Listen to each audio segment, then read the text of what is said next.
Are you having a hard time figuring out what to get Dad for Father's Day? You should check out Row 1 Brand's Vintage Pictorum Gallery. They have America's best sports art. With over 7,200 historic sports prints, you're assured to find something unique for Dad this Father's Day. Instead of a boring old tie, get him a historic baseball photo taken by Henry High Sandham at the historic Polo Grounds Stadium in New York City during the 1894 Temple Cup. Or, if he's an NFL buff, check out the 1963 vintage NFL poster. These are so good looking that you'll be amazed how they turn out. Shop now at sportshistorynetwork.com/row1 and save 15% off your order. This podcast is part of the Sports History Network, your headquarters for the yesteryear of your favorite sport. You can learn more at sportshistorynetwork.com.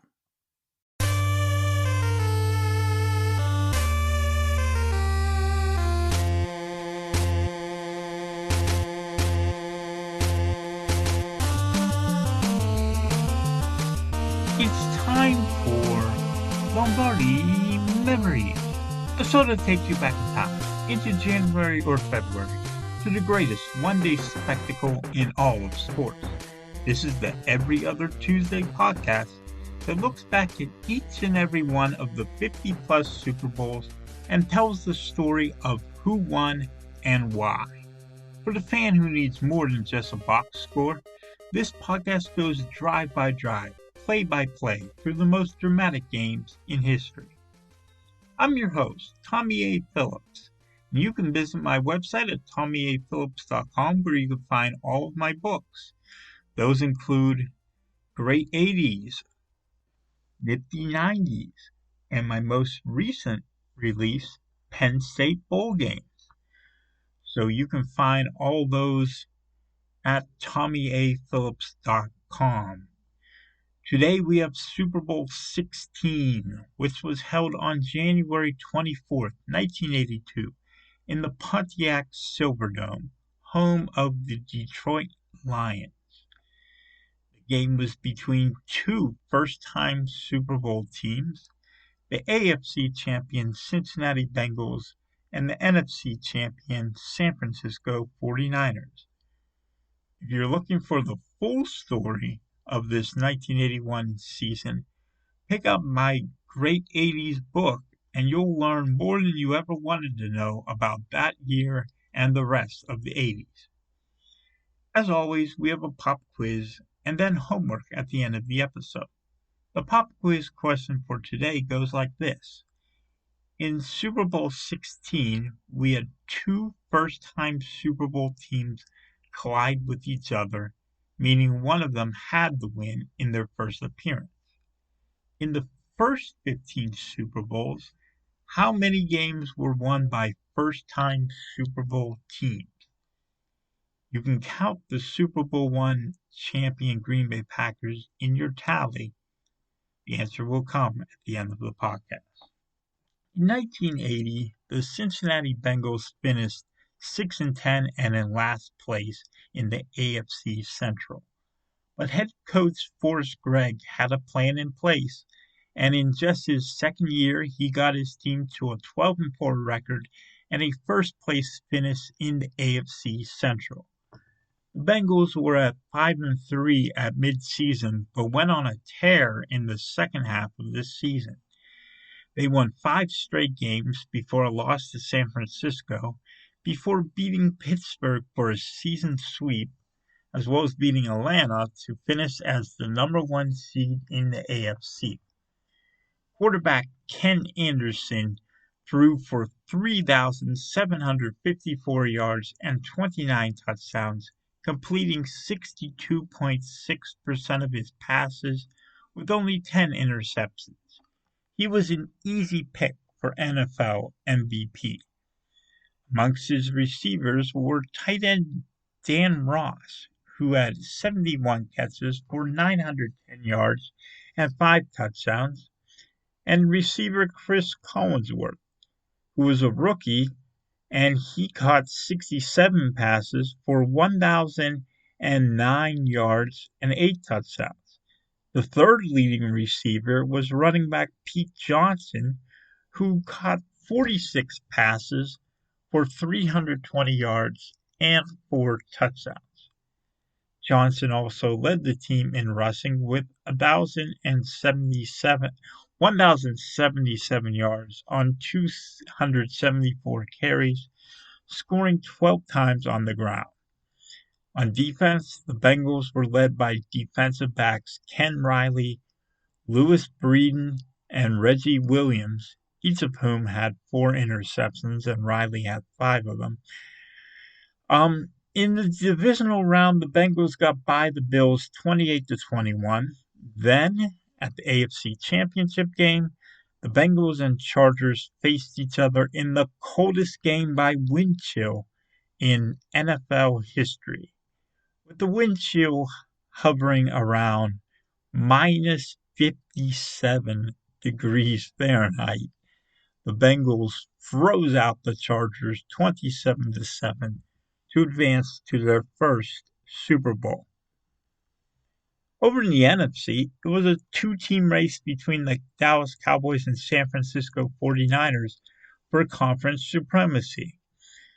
After a 1-2 start, the 49ers got on a roll, winning 7 games in a row, including a 45-14 pasting of the Cowboys. After a close loss to the Browns, the 49ers won their final 4 games, including a 21-3 beating of the Bengals.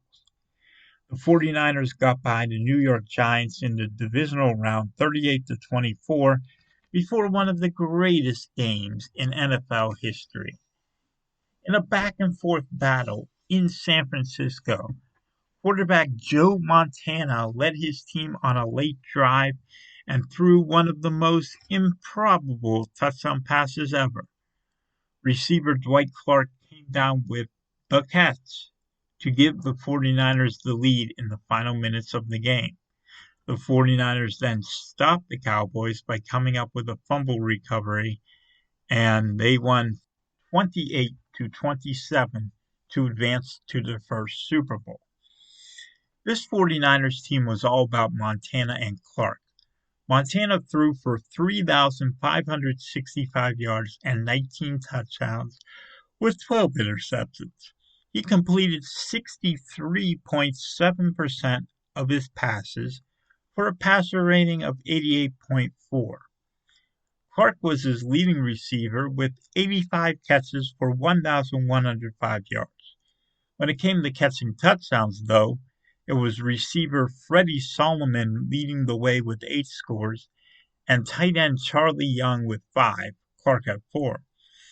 The 49ers were a pass-heavy team. Their leading rusher, Ricky Padden, rushed for just 543 yards. Earl Cooper had 330, and no other player reached the 300-yard mark. This year's Super Bowl was in Detroit, or more accurately, the Pontiac Silverdome. Rather strange place to hold the Super Bowl unless you realize that the Lions play in a dome. So the temperature was freezing outside, and Vice President George H.W. Bush was on his way to the stadium. As it happened, his motorcade slowed down the 49ers team buses, and the players started to worry if they'd get there in time for the Super Bowl. Head coach Bill Walsh started cracking jokes about the equipment managers throwing touchdown passes, that the 49ers were already in the lead. And, he was so good at knowing the temperature of his team. He's viewed by many people these days as like a mad scientist who is all about numbers, but that wasn't him at all. He was an empathetic, authentic person who connected to each and every one of his players. That's what made him a Hall of Fame coach. This game didn't start out all that great for the 49ers. After Bengals kicker Jim Breach kicked the first kickoff out of bounds, his second kick was mishandled by rookie running back Amos Lawrence. The Bengals' Don Bass knocked the ball out of his hands, and defensive back John Simmons recovered for Cincinnati. Anderson threw to receiver Isaac Curtis for about 7 yards, and Johnson ran for a first down from there. Anderson then threw on the run, getting the ball to Ross for a first down at the 5. But that's then when the San Francisco defense stepped up. First, defensive end Jim Stuckey sacked Anderson for a loss of 6.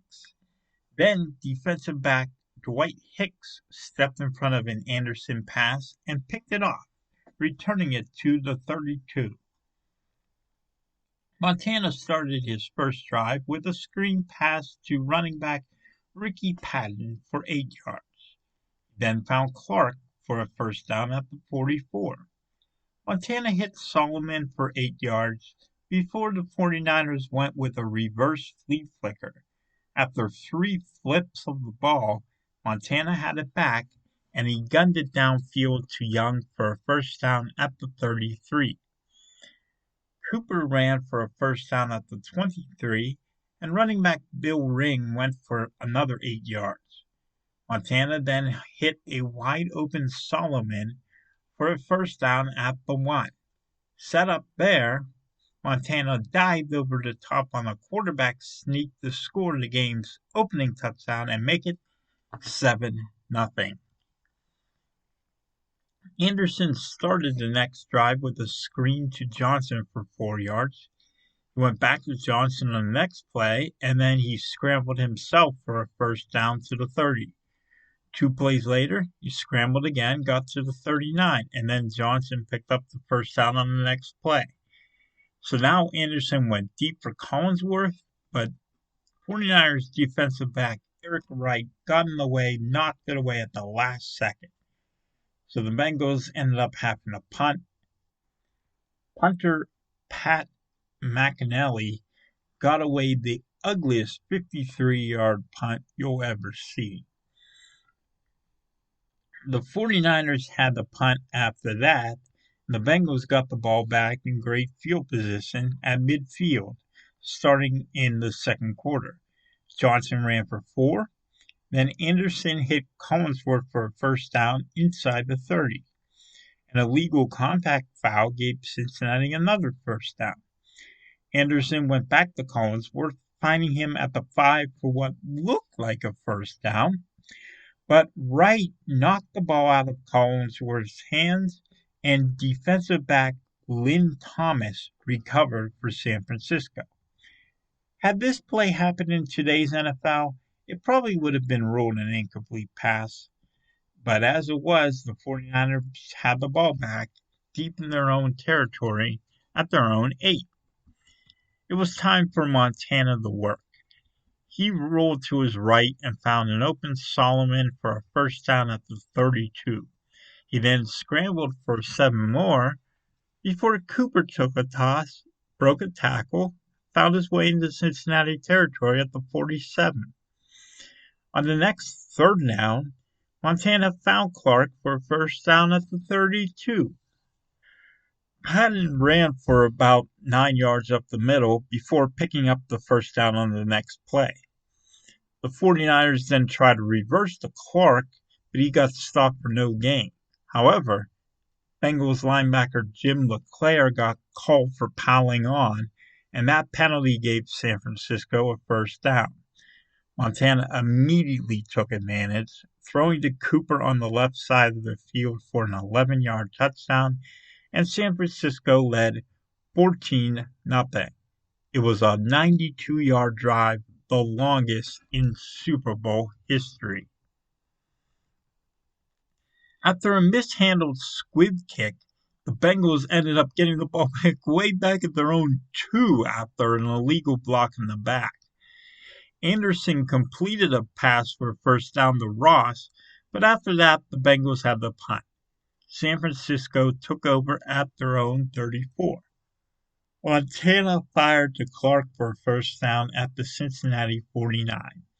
Padden then ran for the next first down. So now Montana goes back to Clark. That's the third first down of this drive.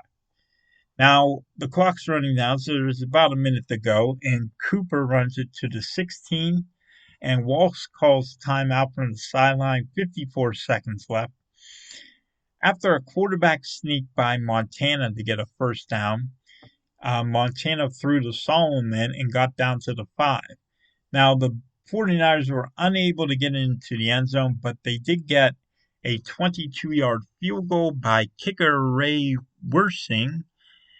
And with 15 seconds left in the half, the 49ers figured to go into the locker room with a 17-0 lead. But Wersing then tried another squib kick. This came from having knowledge of how bouncy the ball could be on the Pontiac Silverdome turf. The 49ers played at Detroit early in the season, and that's why Wersing thought that bouncing the ball could be beneficial. This time he kicked it on the ground, and running back Archie Griffin of the Bengals mishandled it. 49ers defensive back Rick Jervis knocked the ball out from Griffin, and linebacker Milt McCall recovered it for the 49ers at the 4. With 5 seconds left, Walsh sent Wersing back out. The Niners got called for a false start, but then after that, Wersing made a 26-yard field goal, and it was 20-0 at halftime. The Bengals got the ball to start out the second half, and they finally put something together on offense. Running back Charles Alexander took a pitch for a first down at the 29. On the third down, Anderson found receiver Steve Kreider for 18 yards and a new set of downs. Johnson ran for 6. Then the Bengals pulled a flea flicker, which Anderson completed to Curtis for a first down, and a late hit on the Niners gave the Bengals more yardage. Facing third down after that, Anderson scrambled for a touchdown up the middle, and the Bengals pulled within 13. They're down 20-7. 3 punts followed that, 2 of them by San Francisco.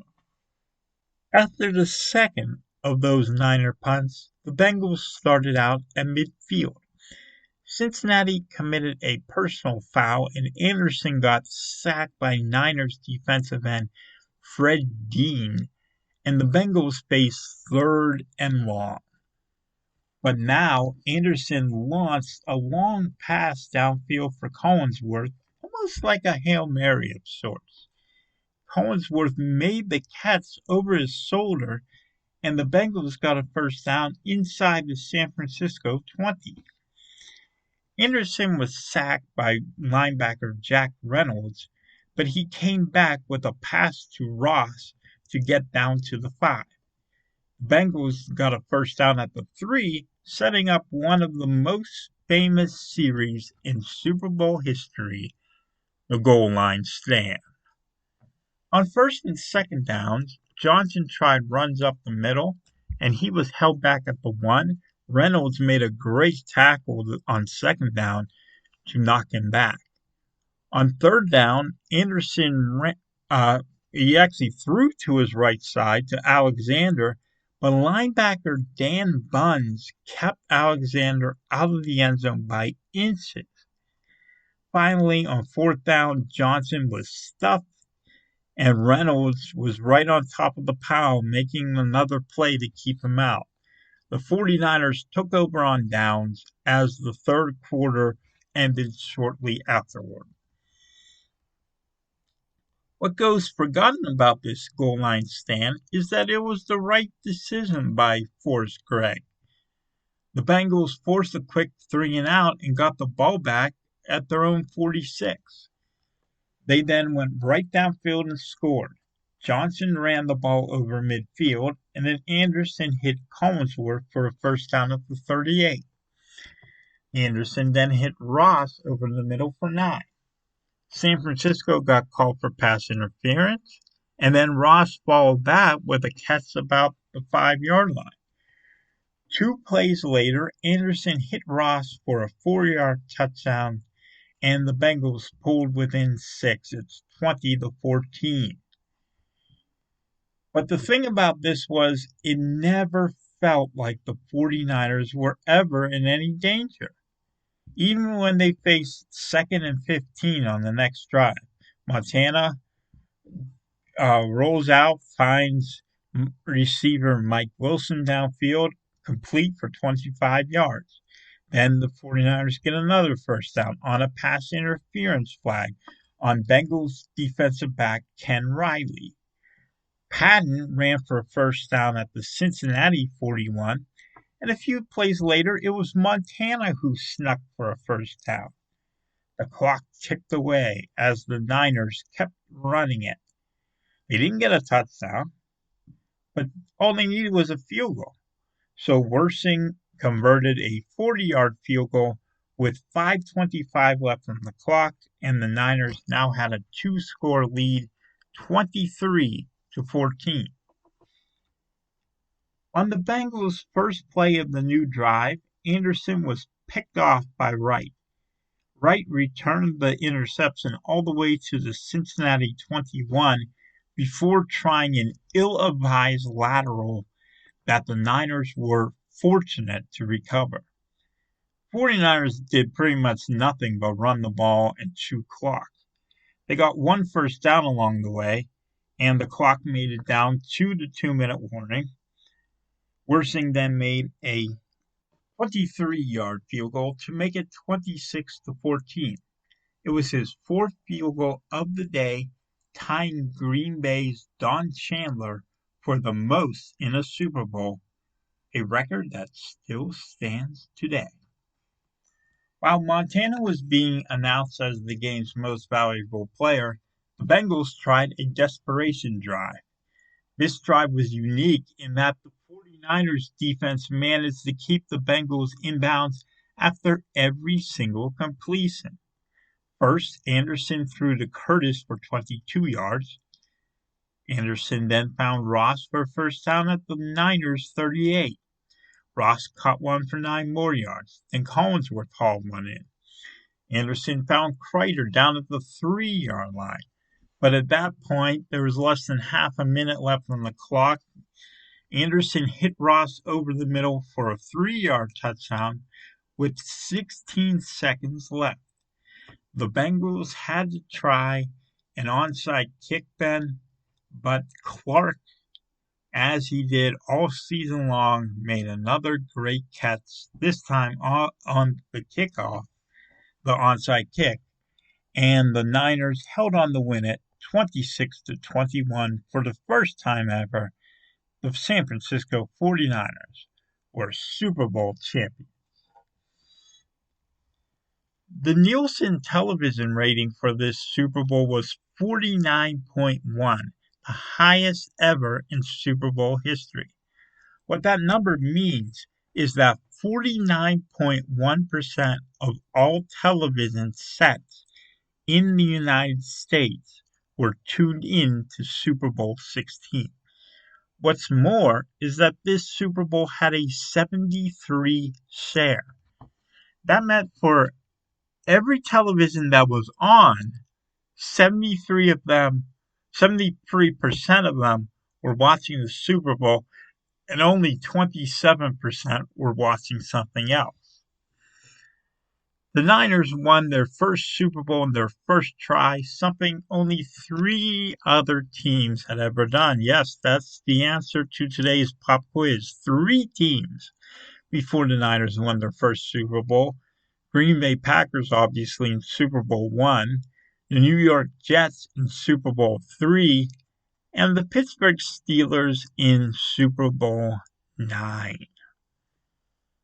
Montana won Super Bowl MVP for his 157 yards passing and 2 touchdowns, 1 throwing and 1 rushing. If I were to pick a second-best player on the Niners, I'd go with Jack Reynolds. He had 1 sack, but more importantly, he had 2 tackles on that goal line stand. You may wonder, why does that goal line stand matter if the Bengals scored anyway after it? Well, here's the reason why. Because it enabled the 49ers to eat more clock. If the Bengals score on that goal line situation, then they would have had a lot more time to try to complete that comeback. That's why Hacksaw Reynolds deserved consideration for MVP. Of course, Joe Montana deserved it, though. Dan Ross, tight end for the Bengals, my pick for the best player on the losing team. He caught a Super Bowl record 11 passes, Super Bowl record at the time that was, 11 passes for 104 yards and 2 touchdowns. And actually, his 11 catches remain the record for a tight end at the Super Bowl. And his performance, one of the best in a losing effort in the history of the Super Bowl. The least valuable player, who was it? I'd have to go with Pete Johnson of the Bengals. He averaged only 2.57 yards per carry, rushing 14 times for just 36 yards. That's not going to get it done on the ground. The Bengals just couldn't run. And Johnson, he couldn't score on 3 attempts now down there near the goal line. The lack of a running game doomed the Bengals in this game. The player who no one remembers who was the best in this game. How about Ricky Padden of the 49ers, running back? He rushed for 55 yards in this game, and he was the leading rusher of all players in this Super Bowl. Padden also caught a pass for 6 yards. He was a nice change of pace in the pass-oriented Niners offense. The biggest play of this game was the goal line stand. I know the Bengals eventually scored anyway, but making that stand not only chewed time off the clock, it also gave 49ers a lot of energy. And sometimes the biggest plays are the intangible ones. The best play no one remembers, though, that's Montana's 25-yard completion to Wilson on 2nd and 15 with his team up only 6 in the fourth quarter. That pass put the Niners, well, it didn't put them in there, but it helped put the Niners get them in the field goal range to put away this game. Can you imagine if it had gone to 3rd and 15? The Bengals would have been in great position to make the comeback from down 20 to 14. This play was very important to the Niners, salting this one away. Finally, for some homework, here's an easy one. Gary Myers wrote a book called The Cats, One Play, 2 Dynasties, and the Game That Changed the NFL. It tells the story of how the 49ers and Cowboys went in opposite directions after Dwight Clark made the famous catch to win the NFC Championship game. The 49ers, of course, went on to all those Super Bowls. Cowboys eventually ended up in rebuilding mode, and that was the beginning of the end for Tom Landry. This book is entertaining from start to finish. I highly recommend it. For now, we'll put the 49ers dynasty aside and move over to a different NFC team who is building a dynasty of their own. I'm talking about the Washington Redskins.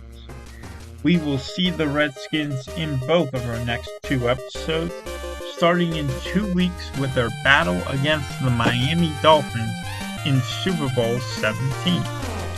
My website, again, TommyAPhillips.com. There you can find all my books, including my new release, Penn State Bowl Games, A Complete History. Until then, so long.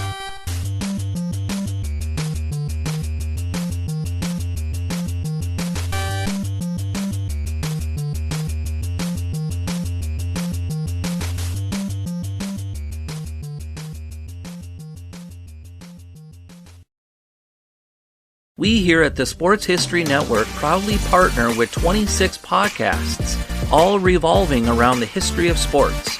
But did you know that many of our hosts were sports history authors way before they started their shows? It's true. We've got Joe Ziemba, host of When Football Was Football, Joe Zagurski, host of Pro Football in the 1970s, Mark Morthier, host of Yesterday's Sports, Tommy Phillips, host of Lombardi Memories, and Scott Adamson, co-host of From the 55-Yard Line. All these authors have many books for you to choose from.